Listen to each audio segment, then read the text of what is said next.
Yo, it's me, OGDuffy, back with a Versus video.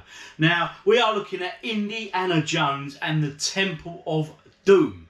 This was released by Atari. Now, obviously, it follows the same sort of theme as the actual movie, which was released in '84, and then this come out in '85. Not a bad little game as it goes, from recollection. So we're going to go and have a look at the arcade version real shortly, alright? Now, as a film, I can remember these Indiana Jones films, and they were great for the time, weren't they? Real action-adventure and real standout, great films. And I can remember queuing up one Saturday with a mate of mine to go and see this when it first came out in the cinema. And paid our money and went and watched it and loved it. It was a great film. So very fond memories this one for me, and of course, and then when the video game come out, happy days. Now I can remember playing this video game because there was a pub we used to use as a family, and every time there was sort of a family birthday or whatever, we go to the same pub for a meal and what have you. Now OG was a bit smaller then, and I wasn't old enough to drink alcohol. So while all the adults were consuming, I used to go out to the little foyer, little reception area in this pub, and they had the original arcade cab of this by Atari. So I used to go and play, go and ponce a few quid and put the old 10p's in, and that was me sorted for half hour or so, you know. But all in all, not a bad game, if as I remember. Now anyway, we're going to be looking at the home versions of this as well, and we're going to be looking at the 8-bit and the 16-bit. So in terms of the 8-bits, we're going to be looking at the usual suspects, which are of course the Sinclair ZX Spectrum, the Commodore 64 and the Amstrad CPC, and seeing in my verdict which comes out on top. And we're also going to be looking at the 16-bit versions of this, the Atari ST and the Commodore Amiga. So, as always, do stick around to the end when I give you my verdicts. But firstly, of course, let's go take a look at the arcade classic, or is it Indiana Jones and the Temple of Doom, Atari. Here we go. Welcome. So this is it, Indiana Jones and the Temple of Doom. Welcome, he says. So let's pump some credits in. That's that classic chime, that Atari chime, listen. Gauntlet. Gauntlet made a similar sound, didn't it? Right, anyway, let's go. Okay, now easy, hard, medium. I'm going for easy. Now this featured speech, okay, as did many of the games at that time by Atari. Now basically you're armed with your whip in Indiana Jones style, and you can whip these fuggy guards. Now the mission is you have to go and free the kids from these cages. Whether you agree or not with kids being locked up in cages, hey, that's your personal choice. So you do this level, and again the fuggy guards are chasing you all the time. And if you keep whipping them, it pauses them. But you can actually sort of keep whipping them until they fall off cliffs and stuff. So I have to save a total of 5 children from cages. Just something wrong with that, isn't there? Saving kids from cages. Now obviously you do this, and if you take your time, as you saw there, Mola Ram, the enemy appears, you know. So let's get the kids out of the cages, and then from there we can go to the next stage. Now there was several stages to this. There was this first stage where you go and rescue the kids. Okay, I'm not doing very well here, sorry, it's because I'm talking. But anyway, we will get to the next stages, trust me. Right, okay, now get to the mine cart. So we go and make it to the mine cart. There it is there. Okay, and then this is the next section. So this was a classic scene in the movie for those that remember the film, and I'm sure who hasn't seen an Indiana Jones and the Temple of Doom film. Alright, so the idea is you have to avoid the carts, avoid the fuggy guards. You can just race through this level, just do it like this, just keep whipping. This is generally what I do. And just whip. You'll be through the level in no time, so that's how you do that level. And then it brings you to this third section, which is you versus Mola Ram, and you have to get a Sankara stone. There he comes, look. Behold Mola Ram. Okay, so all you got to do, you can go round the outside, grab the stone and go through. Now you have to go through them stages a total of I think 3 or 4 times, and then you get an end scene where you're on a rope bridge where you take on Mola Ram himself. Now as the levels progress, they obviously get generally harder, and you have to collect more children, save more children from cages. Yes, I do like saying that. So that gives you an idea of the game and how it worked. All in all, it's a fun little game that's well worth playing. Is it as good as the film? Of course not. But actually, you know what? It stuck very well. But that's the arcade original. Let's go see and look first at the. Let's do the 16-bit versions first this week. Let's go take a look at the Atari ST and see how that managed with this game. The first 16-bit system we're looking at this week is the Atari ST.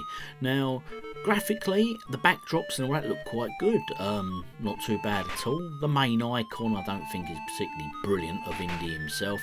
I think they could have done a better job on this, especially for a 16-bit system like the ST and the Amiga, which we'll look at after this. It plays alright though, to be fair. I mean, the sound's not too bad. It's not dissimilar to the arcade, and you would know you were playing the arcade version of this. So if you're a real big fan of the game back in the day, you wouldn't have been overly disappointed. This is the kart level. You could speed up and down, as you can see, and it strolled all right. But all in all, I really did think I was expecting a little bit more from this, you know, because I don't know, 16-bit systems. I was just hoping for the graphics to be drawn slightly better than the main characters. And then, of course, the final stage. We'll be looking at the same for all the systems today. Go up there, get the Sinclair stone, and exit. So that was the ST version. Let's go take a look at the Amiga. Let's see which version does it.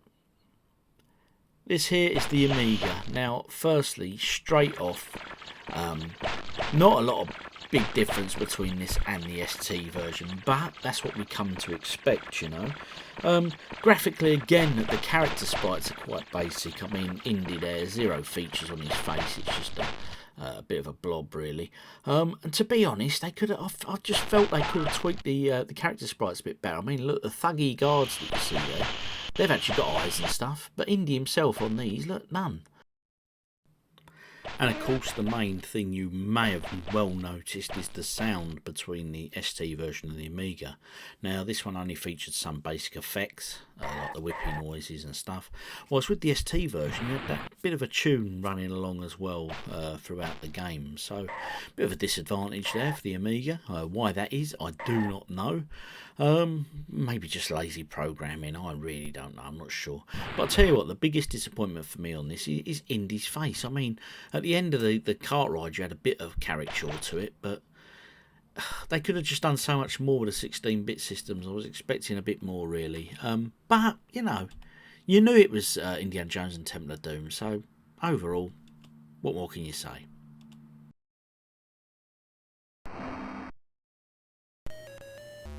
Now the 8-bit systems, and kicking off first, the Amstrad CPC. Now, I've quite grown to like the Amstrad over the years now, because it's grown on me. Now, I always talk about the colour palette that the Amstrad has. Now, here, as you can see, it's just using basic colours. Sound features the film tune, but is it just me? It's more irritating than it is impressive, that little tune, you know. But the game overall plays at a nice pace. It's not dissimilar graphically to the specky version, which is coming up shortly. But you know, it wasn't bad. But I think they could have made better use of the colour palette. But all in all, it scrolled nicely, and the gameplay was not too bad at all. So, as I keep saying, if you were a fan of the arcade game, I don't think you'd have been that disappointed with this. Two other 16-bit, 8-bit systems even to look at. Of course, the ZX Spectrum, which is coming up, and the Commodore 64 as well, which is coming up next. So that's the Sinclair style there. That's the end of the Amstrad version. Let's go take a look at the Commodore 64 now, shall we? This here, the Commodore 64 version. Graphically, I felt this was quite good. I mean, it was a bit blocky, of course it is, but we come to expect that from C64 games, and it's good. And I think that graphically it was good, but the colour palette is well suited to the theme, because it was quite a sort of a dark theme game anyway, with the backdrops and stuff. And I think that the duller colours that are on the colour palette of the 64 suit this game very, very well indeed. I think the music is good, and it's done really nicely along with the effects. and it plays nicely too. I mean, this is obviously the first stage where you had the kids in cages, and there we go. This is the minecart level, and as you can see there, this one scrolls really nicely. It plays well, and it was a good little conversion, I felt. But all in all, this week, all versions aren't too bad, really. You know what I mean? I mean, we have seen some absolute horror shows on these verses over the time, but Indiana Jones and the Temple of Doom on all these systems isn't too bad. But I mean, we're looking at the main character sprite of Indy himself. Now, even the 8-bits managed to get some sort of facial features, but the 16-bits just didn't do any of it. Why? I'm not sure. But next up, or the last one now, is the Sinclair ZX Spectrum. Spectrum style graphics, which we come to expect. The single colour made it difficult at times, I felt, playing this. The game speed is quite speedy and goes along at a good pace, so that's a positive as well. The only problem is the enemies can creep up because you've got the smaller game area, because it was taken up. It's just a sort of smaller window, so because of the speed, the enemies could just jump up on you, you know. But this was the biggest problem for me. It was getting hold of these ledge things where you got to zap across. It was so temperamental, the controls in getting across, that it was quite disappointing. I mean, it took ages to, and there was no sort of rhyme nor reason. It would go or it wouldn't go, you know. So that was a bit of a bummer. This moved fast. It was a nice speed, and you know, good element from the film and all that.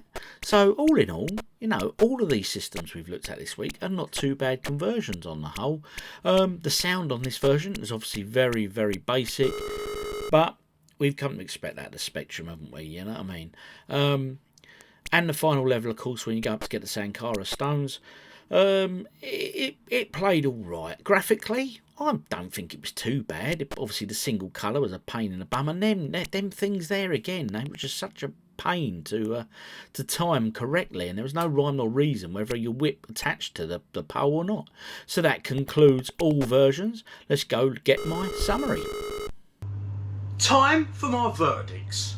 Now, all of these coin-op conversions weren't too bad. They were all playable. All have their faults in some way, of course they do, compared to the arcade. But hey, you know, you can't always get arcade accuracy.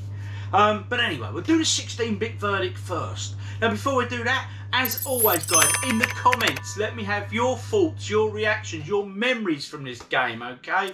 And also, whether you agree or disagree with my verdicts. And if you agree, great. If you disagree, let me know why. Please, because your guys' knowledge is pretty awesome. Also, if you don't already do so, hit that subscribe button and hit a like for me. But here we go, 16-bit versions. Right, you had the Amiga version and the ST. There was not a lot between them. But the Atari ST takes the win. I'm giving the ST the win. Now, am I right in saying I think this could be the first time I've ever given the ST the win? Interesting. Why the ST? Well, I felt the graphics only ever so slightly was slightly darker than the Amiga, which I think was better fitting to the game, suited the game better, and equally had that bit of music playing that the Amiga didn't. So, the ST takes it. Well done, ST. And now the usual suspects. In third position, it goes to the Sinclair ZX Spectrum. Sorry, Spectrum fans, but the single colour, which we've seen in many Spectrum games before, just made this, it just wasn't befitting to the game very much, really.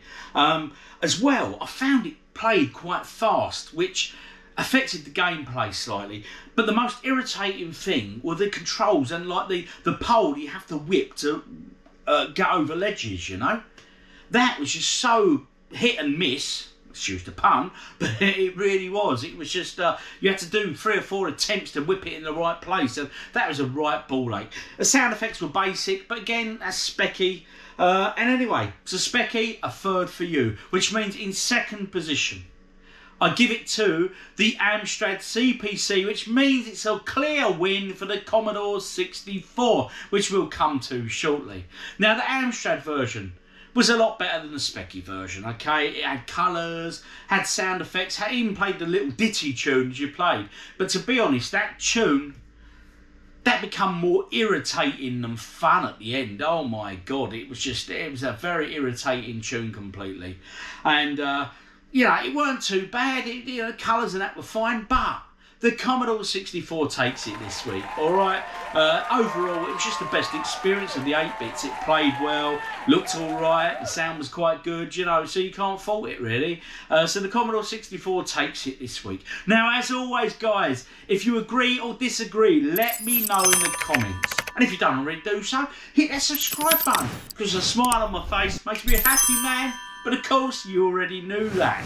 Now anyway, let me have your suggestions for future Versus games you would like to see. Arcade conversions that went onto the home systems. Now let's see if they live up to how we remember them. Which ones did well, which ones not so well. Anyway, I've been OGDuffy. You've been awesome as always. Till next time, look after yourselves. Stay safe and have a few beers. Laters.